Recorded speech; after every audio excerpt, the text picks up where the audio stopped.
ورته وی ګورې یاد که هغه زمانه چې تا باندې برګي و د برګي د وجې نه به تا ته عالم نه نږدې کېده نن ته کرکه څنګه کې مانا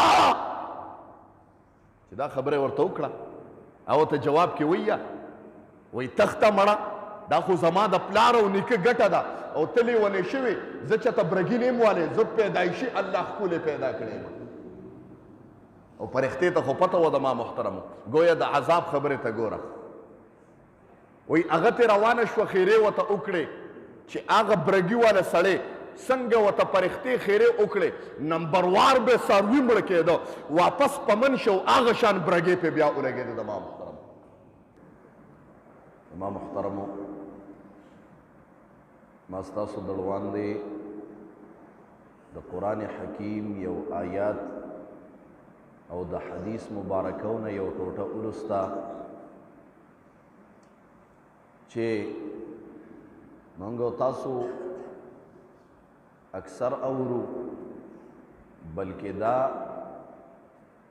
یوه بدیهي امر دی یوه مسلمه خبره ده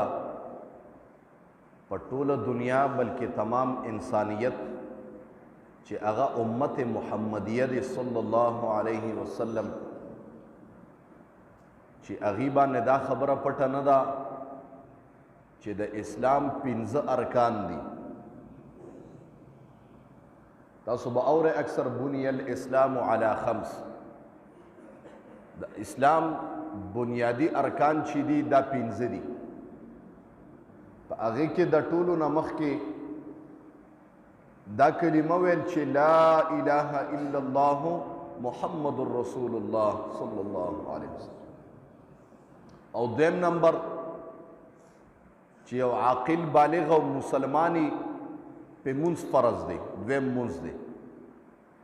او په دریم کرت باندې د اسلام دریم بنیاد او رکن چې دی دا زکات دی د زکات متعلق په قرآن کې کم و بیش 40 آیاتونو نزول شوی دی معنی 40 آیاتونه څه کم و بیش د زکات متعلق دا نازل شوي دي چې څنګه په یو مسلمان باندې مونځ فرض دی دغه رنګې په یو مسلمان عاقل بالغ آزاد باندې چې صاحب نصابي په زکات فرض دی انشاءالله نننۍ جمعه د زکات متعلق بحث کوو ځکه دا میاشت داسې ده چې په دې کې اکثر مسلمانان زکات ورکوي او د زکات څه چند مسائل اول فضائل د زکات درته ویم او بیا مسائل د زکات درته یو څو ویم چې په کوم مسلمان باندې زکات فرض دی او په کوم باندې نه زکات چاله ورکولی شي او چاله نه د دې متعلق به آخره کې 2-3 مسائل کوو خو زما محترمو ما ووی چې څنګه په مسلمان باندې مونځ فرض دی دغه رنګې په مسلمان باندې صاحب نصاب باندې زکات هم فرض دی اوس الترغیب و ترهیب یو کتاب دی هغې کې یو روایت دی وی کوم مسلمان چې صاحب نصاب دی او زکات نه ورکوي نو د ده مونځ هم نه قبلیږي تاسو تصور کوئ اوس اکثر که ته وګورې د زکات متعلق آیات وګورې نو مخکې به ته اقیموا الصلاة راغلي د کثرت مناسبت ته وجې نه علماء کرام یا الترغیب و ترهیب چې یو روایت نقل کړی دی چې کوم انسان په مخ ته ځمکه باندې صاحب نصاب دی و زکات نه ورکوي نو دی ځان نه ستړی کوي مونځ هم نه کېږي د ما اوس تاسو محاسبه کوئ بیا د زکات په فضایلو کې تاسو اکثر مشهوره واقعه ده چې اورېدلې ده چې یو 3 کسانو پرښته ول الله راولېږله پرښتې د یوې نه مطالبه وکړه ستا څه پکار دي هغه چې ورته وکتل وی یاره په ما برګې بیماري دی برګې دی را باندې بس زما دپاره دا دعا وکړه چې الله زما برګې ښه کړي وی دعا ورته وشوه الله یې برګې ښه کړه وی نور څه ارمان خو نه لرې وی ولې نه لرم که نه وی دعا راته وکړه چې الله راله مال راکړي اوښان راله راکړي وی زه الله به اوښان درکړي اخو پرښته و د الله په امر راکوزه شوې وه.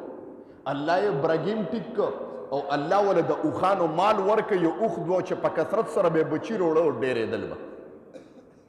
وایي هغه دویم کس نه راغی، ورته وی څه دې پکار دي؟ هغه وی زما هیڅ نه دي پکار، خو په دې سر باندې ګنجې یم، ویښته نه لرم. دا ویښته د انسان دپاره یو حسن دی. ځکه علما کرام فرمایي چې 3 څیزونه حسن ته نقصان رسوي، په هغې کې ویښته. یو انسان ډېر ښکلی دی لیکن ویښتې نشته، حسن پکې برابریږي نه. دویم، د انسان حسن ته چې نقصان رسوي غټوالی رسوي. یو انسان ډیر ښکلی دی لیکن وجود یې غټ دی، دی به ښکلی نه ښکاره کیږي. او په دریم کرب د سکن معامله ده چې انسان ډیر سپین دی خو سکن کې سکن یې خراب دی، دی به ښکلی نه ښکاره کیږي. وایي بس دا ویښته الله ته ووایه چې مال راکړي، بس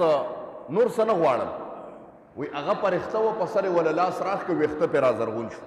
د الله بس دغه دی، قانون دی. که او غواړي نو په ځایم کوي، که او نه غواړي نو څوک پرې کولی نشي. چې ویښته را زرغون شو، وایي بل څه ارمان خو نه لرې؟ وایي ولې نه لرم که نه؟ وایي ما دپاره دعا وکړه چې الله ماله غواګانې او میښې راکړي. یو غوا یې وله ورکړه او دعا یې ورته وکړه، وایي زه ډېرېږي به. دریم له چې راغې، ما وویل 3 کسانو چې دریم له راغې،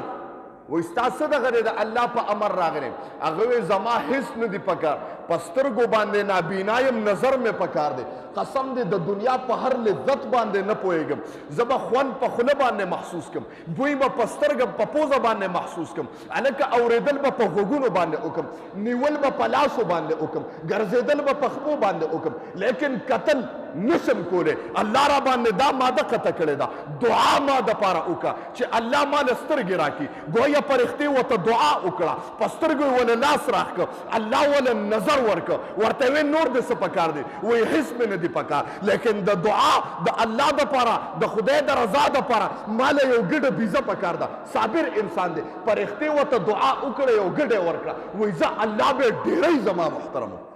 خبرې ته توجه کوئ، دا خلاصه نه ده. دا 3 واړه روان شو، یو سره اوښانو د دنیا مال ورسره جمع شه زما محترمو،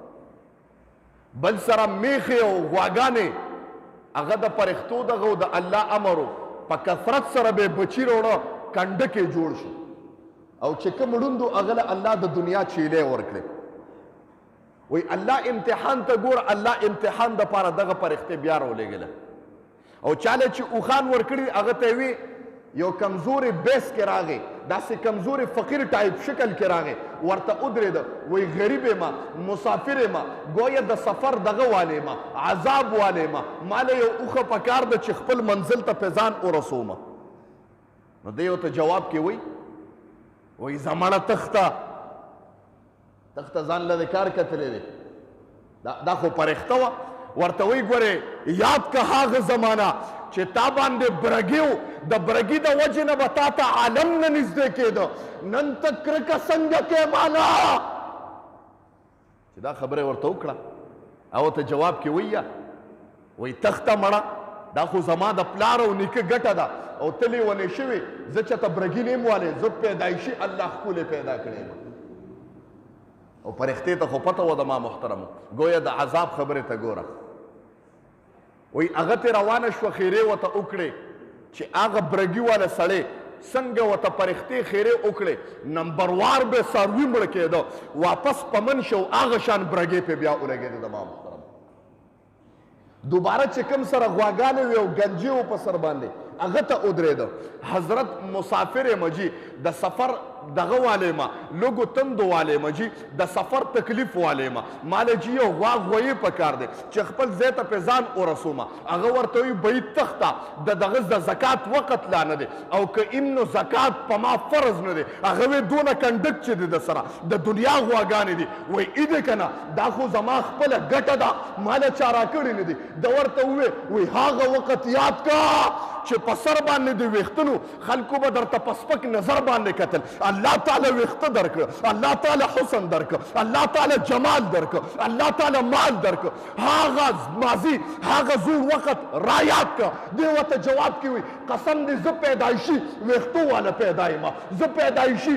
مال والا پیدا ما دا مال ماته د خپل والدینو د آباو اجدادو نه پاتې دی دا مال ما په خپل مټو باندې ګټلې دی دا مال ما په خپل مهنت باندې ګټلې دی دا مال ما په خپل لاسو باندې ګټلې دی د الله په ذات قسم خورم کرانه یوم اونوي دغه پرښته ورته وي ظالمه هغه وخت ته هیر کړ خیرې ورته وکړې هغه خیرې درب د درب نه ډایرکټ ولګېدې الله یې ویښته واپس وغورځول هغه مال ته دوباره لاړ او فقیر شو زما محترم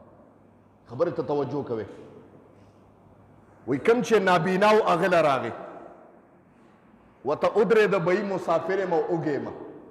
که یو بیزه دې راله راکړه او ما پې خپل د سفر توښه برابر کړه هغه وی ښه وی او دا زما د رب مال دی او زما رب ته پاتې دی زما محترم دا زما د رب مال دی او زما رب ته پاتې دی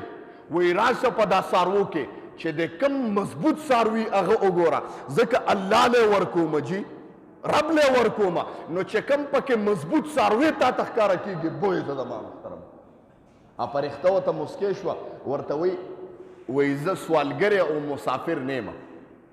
زه الله را لېږلم د امتحان په دور باندې چې ستا دوه ملګري نورم هغې کفران وکړه ګویا ناشکري وکړه د الله نه اعراض وکړه زما رب په جلال کې راغې هر څه یې واپس واغسته لیکن تا چې د رب په ذات غیرت وکړه دعا یې ورته وکړه وایي زما رب اعلان وکړه چې په دا ګډو بیزو کې د برکت نورم سیوا کېږي ټول څوک تر سبحان الله نو خبره دې پورې کوم زما محترمو دا مال دا د الله مال دی د الله د ما محترمو ځکه ستا وجود ستا په اختیار کې نه دی که څوک کوئی چې زما وجود زما په اختیار کې دی ما ته مخامخ کړه د انسان وجود د انسان په اختیار کې نه دی چې بیا ستا مال دی په مال ته څنګه غاویره کېږي و په مال باندې ته څنګه ځان چپه کې موږ وایو جي په عرف کې ځان یې پیجي چپه کو په خبره باندې ځان یې جي ناغرضه کړه ځان یې پیجي ناغرضه کړه زه وایم د الله مال دی چې کله د خدای مال تعالی درکړه او په دا مال باندې کال وړېده او ته صاحب نصاب وي په دا مال کې پتا باندې د غریبانانو یتیمانو مسکینانو غریبانانو چې کوم دی حصه ده او هغه زکات دی زما محترم یا رسول سلام علیکہ یا حبیب سلام علیکہ صلوات